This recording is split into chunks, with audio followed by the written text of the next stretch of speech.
Practical Patriot. I am Marissa. I am the Practical Patriot, and we are on our journey through the Federalist Papers. And tonight I am going to read Federalist number 19. And forgive me if I am glistening. It is about 88 or 89 degrees inside my house. And I don't have a fan running because last time I made a video with the fan running, it was very loud. So just gonna have to deal with the heat. Here we go. The title of this one is The Same Subject Continued with Further Examples. The examples of ancient confederacies cited in my last paper have not exhausted the source of experimental instruction on this subject. There are existing institutions founded on a similar principle which merit particular consideration. The first which presents itself is the Germanic body. In the early ages of Christianity, Germany was occupied by 7 distinct nations who had no common chief. The Franks, one of the number, having conquered the Gauls, established the kingdom which has taken the name from them. In the 9th century, Charlemagne, its warlike monarch, carried his victorious arms in every direction, and Germany became part of his vast dominions. On the dismemberment which took place under his sons, this part was erected into a separate and independent empire. Charlemagne and his immediate descendants possessed the reality, as well as the ensigns and dignity of imperial power. The principal vassals, whose fiefs had become hereditary, and who composed the national diets, which Charlemagne had not abolished, gradually threw off the yoke and advanced to sovereign jurisdiction and independence. The force of imperial sovereignty was insufficient to restrain such powerful dependence, or to preserve the unity and tranquility of the empire. The most furious private wars, accompanied with every species of calamity, were carried on between the different princes and states. The imperial authority, unable to maintain the public order, declined by degrees, till it was almost extinct in the anarchy, which agitated the long interval between the death of the last emperor, the Suabian, and the accession of the first emperor of the Austrian lines. In the 11th century, the emperors enjoyed full sovereignty. In the 15th, they had little more than the symbols of decorations of power.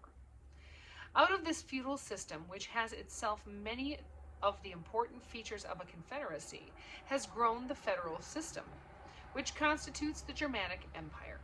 Its powers are vested in a diet representing the component members of the confederacy in the emperor, who is the executive magistrate, with a negative, the decrees of the diet, and in the imperial chamber and aulic council, 2 judiciary tribunals having supreme jurisdiction in controversies which concern the empire or which happen among its members.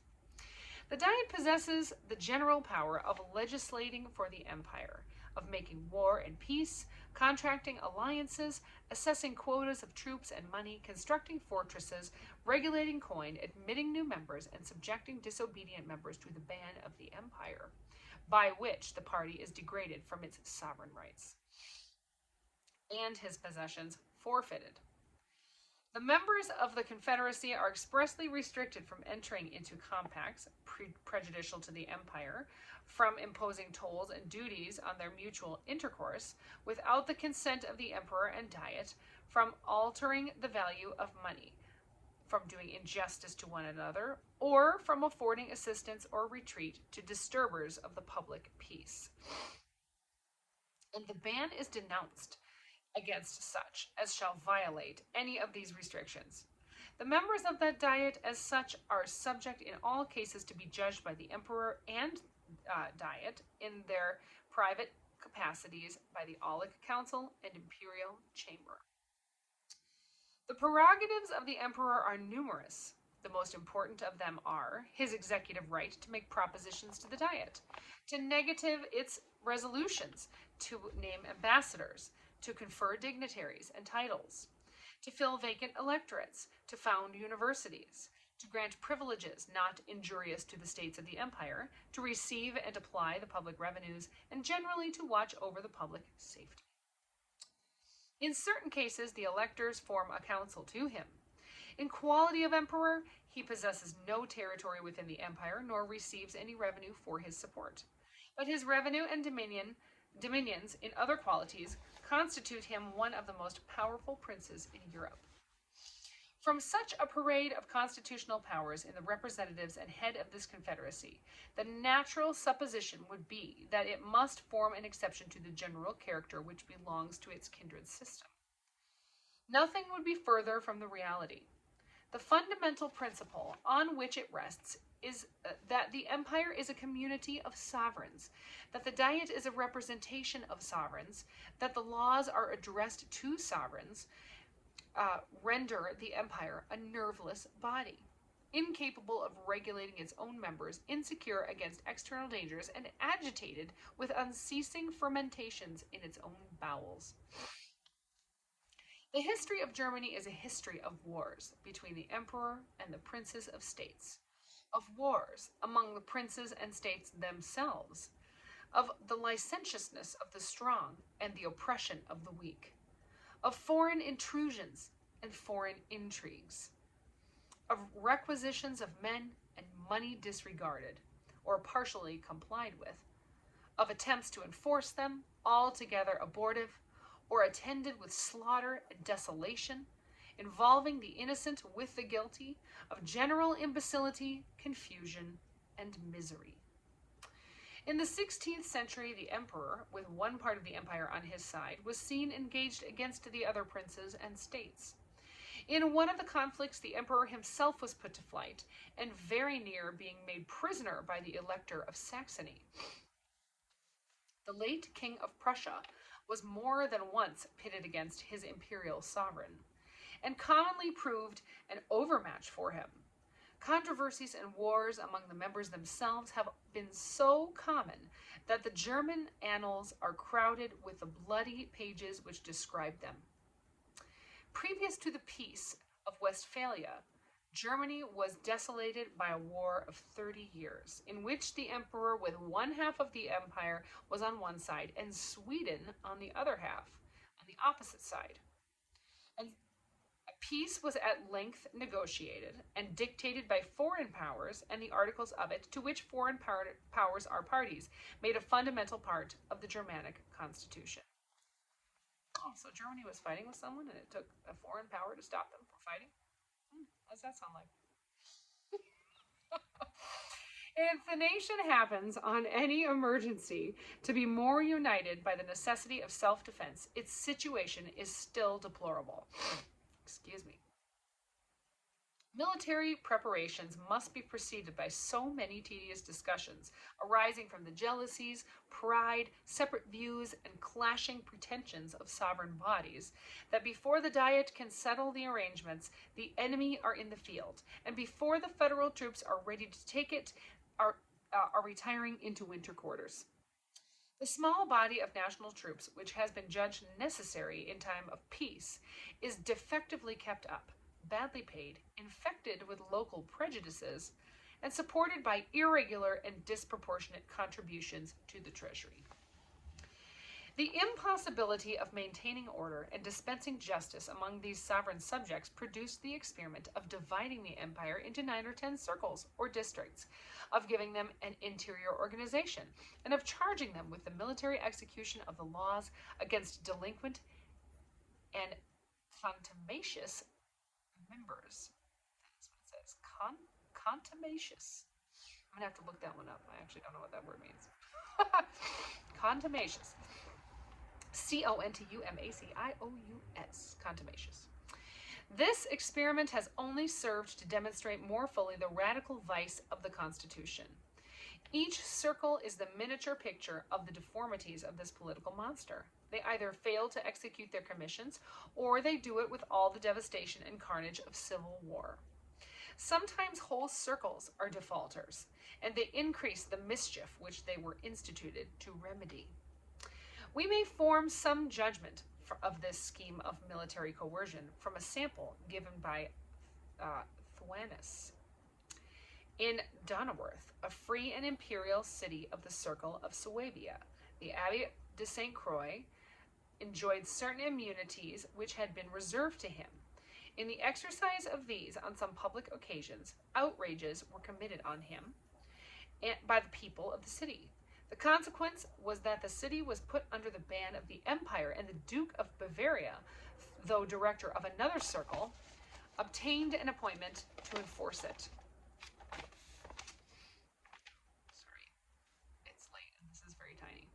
He soon appeared before the city with a corps of 10,000 troops, and finding it a fit occasion, as he had secretly intended from the beginning to revive an antiquated claim on the pretext that his ancestors had suffered the place to be dismembered from his territory, he took possession of it in his own name, disarmed and punished the inhabitants, and re-annexed the city into his domains. It may be asked, perhaps, what has so long kept the disjointed machine from falling entirely into pieces? The answer is obvious. The weakness of most of the members who are unwilling to expose themselves to the mercy of foreign powers, the weakness of most of the principal members compared with the formidable powers all around them, the vast weight and influence which the emperor derives from his separate and hereditary dominions, and the interest he feels in preserving a system with which his family pride is connected, and which constitutes him the first prince in Europe. These causes support a feeble and precarious union, whilst the repellent quality incident to the nature of sovereignty, and which time continually strengthens, prevents any reform whatever founded on a proper consolidation. Nor is it to be imagined, if this obstacle could be surmounted, that the neighboring powers would suffer a revolution to take place, which would give to the empire the force and preeminence to which it is entitled. Foreign nations have long considered themselves as interested in the changes made by events in this Constitution, and have on various occasions betrayed their policy of perpetuating its anarchy and weakness. If more direct examples were wanting, Poland, as a government over local sovereigns, might not improperly be taken notice of. Nor could any proof more striking be given of the calamities flowing from such institutions.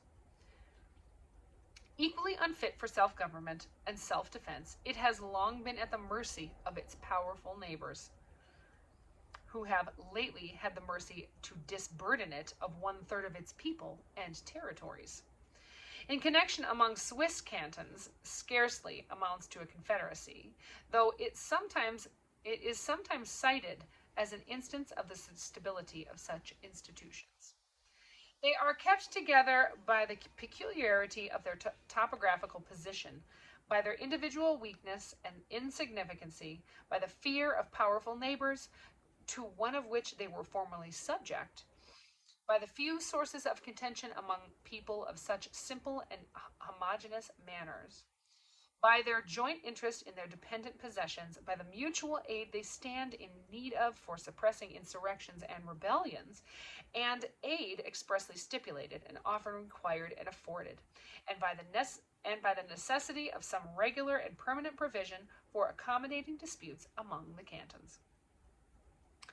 The provision is that the parties at variance shall each choose 4 judges out of the neutral cantons, who, in case of disagreement, choose an umpire. This tribunal, under an oath of impartiality, pronounces definitive sentence, all of which the cantons are bound to enforce. The competency of this regulation may be estimated by the clause of their treaty of 1683 with Victor Amadeus of Savoy, in which he obliges himself to interpose as mediator in disputes between the cantons, and to employ force, if necessary, against the contumacious party.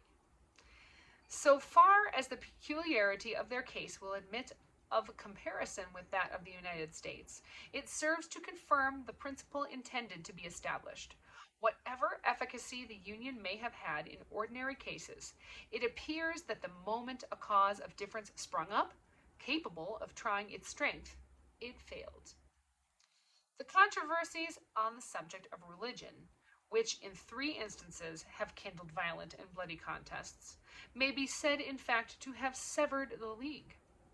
The Protestant and Catholic cantons have since had their separate diets, where all the most important concerns are adjusted, and which have left the general diet little other business than to take care of common bailages.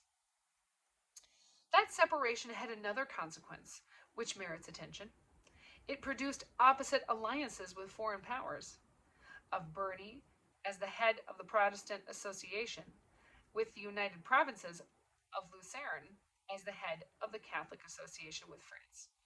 December 8th, 1787, James Madison. Thanks for joining me tonight. Next time we will read Federalist number 20. Be blessed and stay free.